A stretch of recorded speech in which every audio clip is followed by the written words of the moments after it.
تو آج ہم پاکستان کے سیاسی منظرنامے پہ بات کر رہے ہیں.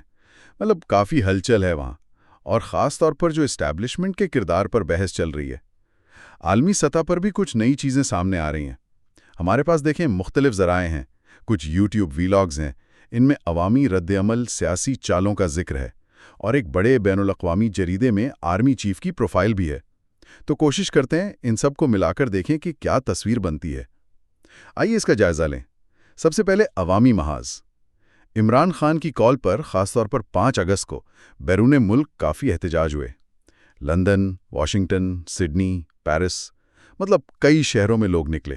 جی ہاں، یہ خبریں تو آئیں. اور جو ذرائع ہیں جیسے ڈاکٹر شہباز گل، عمران ریاض خان، وہ بتا رہے ہیں کہ ان مظاہروں کا جو مین فوکس تھا وہ اسٹیبلشمنٹ پر تنقید تھی. لیکن ملک کے اندر تصویر بالکل مختلف تھی، خاص طور پر پنجاب میں. اچھا، وہاں کیا صورتحال تھی؟ وہاں عمران ریاض خان کے مطابق شدید کریک ڈاؤن کی اطلاعات تھیں، مطلب بہت سخت تھی. پہلے سے FIR درج ہو رہی تھیں، چھوٹی چھوٹی باتوں پر گرفتاریاں، مبینہ تشدد کی کہانیاں بھی. یہ تو سنجیدہ بات ہے. جی، اور خاندانوں کو، بچوں تک کو نشانہ بنانے کی باتیں بھی سامنے آئیں. باقاعدہ پولیس کے خطوط بھی، جیسے نصیر آباد پولیس کا ایک خط، وہ بھی سامنے آیا. مقصد بظاہر یہی تھا کہ احتجاج روکا جائے. تو یہ تو بڑا واضح تضاد ہے، باہر آزادی، اندر سختی. بالکل. اسی ماحول میں ڈاکٹر شہباز گل کے ذریعے PTI کا ایک مبینہ 18 نکاتی منصوبہ بھی سامنے آیا. اچھا، 18 نکاتی منصوبہ؟ اس میں کیا خاص ہے؟ اس میں صرف یہ نہیں کہ جلوس نکالیں، بلکہ معاشی بائیکاٹ، سماجی بائیکاٹ کی بات ہے. پھر وہ فلیش پروٹیسٹ، یعنی اچانک کہیں بھی نمودار ہو جانا، علامتی اسمبلیاں کرنا، بین الاقوامی میڈیا سے رابطے، قانونی نظام کو چیلنج کرنا، اور جو لوگ ذمہ دار سمجھے جا رہے ہیں انہیں بے نقاب کرنا. یعنی یہ ایک طرح کی ملٹی پرونگڈ اسٹریٹجی لگ رہی ہے. جی بالکل، مختلف محاذوں سے دباؤ بڑھانے کی کوشش، معاشی، سماجی، قانونی، میڈیا، سب شامل ہیں. لیکن سوال یہ ہے کہ کیا یہ عملی طور پر مؤثر ہو سکتا ہے، خاص طور پر اس کریک ڈاؤن کے ماحول میں جس کا آپ نے ابھی ذکر کیا؟ یہ اہم سوال ہے، اور اسی تناظر میں ہمیں زیادہ تر توجہ کا مرکز army chief general Asim Munir نظر آتے ہیں. جی ہاں، کئی ذرائع یہی کہہ رہے ہیں. عمران ریاض خان، ڈاکٹر شہباز گل، وجاہت ایس خان، سب انہیں ایک مرکزی فیصلہ کن شخصیت کے طور پر پیش کر رہے ہیں. اور یہاں بات اور بھی دلچسپ ہو جاتی ہے. عمران ریاض خان نے نشاندہی کی ہے کہ مسلم لیگ نون کے کچھ مقامی رہنما جو کبھی ووٹ کو عزت دو کا نعرہ لگاتے تھے، اب وہ مبینہ طور پر اپنے بینرز پر قائد اعظم اقبال یا نواز شریف کی بجائے آرمی چیف کی تصویر لگا رہے ہیں. واقعی یہ تو بہت بڑی تبدیلی ہے. جی، یہ سیاسی بیانوں میں ایک بہت ہی نمایاں شفٹ ہے. دوسری طرف وہ ڈیل والی افواہیں بھی تو ہیں عمران خان کے حوالے سے. ہاں، وہ بھی چل رہی ہیں. ڈاکٹر شہباز گل اور عمران ریاض خان کے ذرائع تو یہی کہتے ہیں کہ یہ شاید اسٹیبلشمنٹ کی طرف سے بیانیہ کنٹرول کرنے کی کوشش ہو، جیسے وہ برطانوی سفیر کی ملاقات والی کہانی تھی کہ جیل میں ملے، کوئی ڈیل کی پیشکش ہوئی.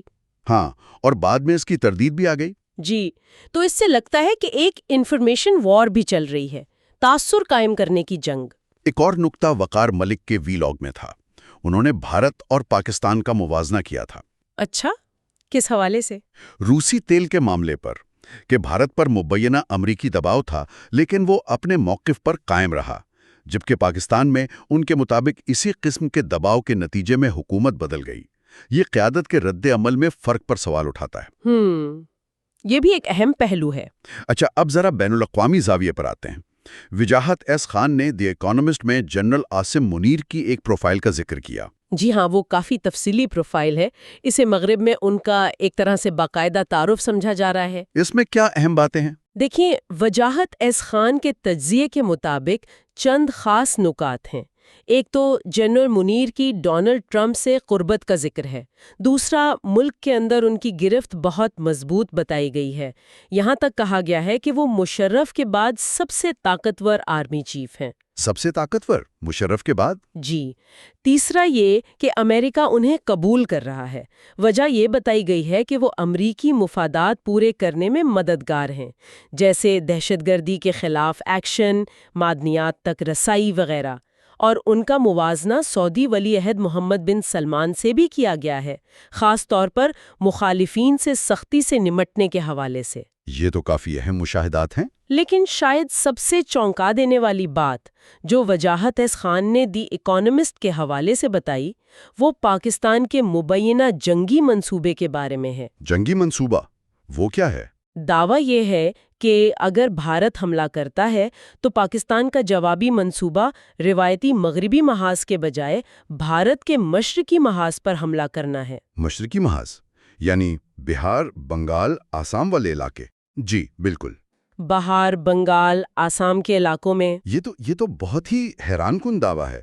مطلب یہ تو پاکستان کی روایتی دفاعی حکمت عملی سے بالکل مختلف بات ہوئی۔ جی ہاں، اگر اس میں ذرا بھی سچائی ہے تو یہ ایک بنیادی تبدیلی ہے۔ اس کے علاقائی استحکام پر، فوجی توازن پر گہرے اثرات ہو سکتے ہیں۔ یقیناً بہت سے سوالات اٹھتے ہیں۔ بالکل۔ تو اگر ہم ان ساری چیزوں کو ملا کر دیکھیں تو بنیادی کشمکش صاف نظر آتی ہے۔ ایک طرف ملک کے اندر اسٹیبلشمنٹ کے کنٹرول کے خلاف مزاحمت ہے، احتجاج ہے، وہ 18 نکاتی منصوبہ ہے۔ دوسری طرف جو موجودہ پاور سٹرکچر ہے، خاص طور پر آرمی چیف کی قیادت میں، وہ بظاہر مضبوط ہو رہا ہے اور اسے بین الاقوامی سطح پر بھی کسی حد تک قبولیت مل رہی ہے۔ تو یہ دونوں متضاد قوتیں ایک ساتھ چل رہی ہیں۔ جی، اور یہی قوتیں پاکستان کے مستقبل کی سمت متعین کریں گی۔ تو اس سب کا مطلب کیا نکلتا ہے؟